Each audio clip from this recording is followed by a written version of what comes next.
ਇਹ ਜੀ ਜਾ ਰਿਹਾ ਰੇਜ਼ਰ ਤੇ ਮੈਂ ਇਹਦੇ ਵਾਸਤੇ ਨਾ ਚਾਹ ਲਵਣ ਵਾਸਤੇ ਜਾ ਰਿਹਾ।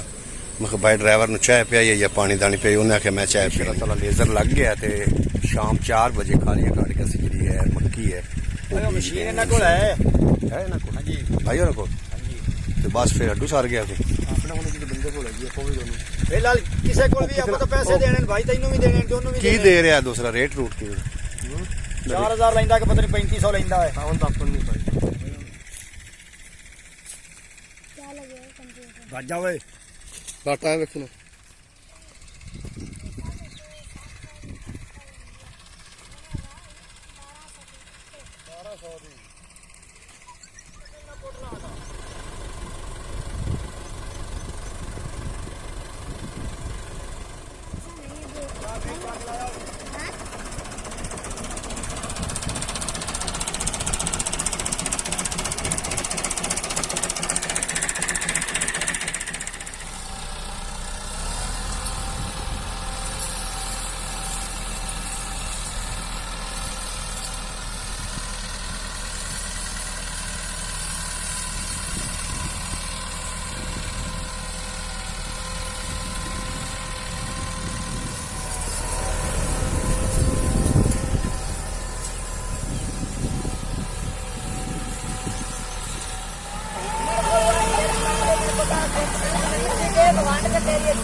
लेजर ने अपना जना प्लाट बना के लेजर वाला घर जा रहा है ते ए जनाब प्लाट इन्हें तैयार किया तो बड़ा खूबसूरत काम किया। सो अल्लाह पाक उम्र दराज फरमावे भाई ने, बड़ा अच्छा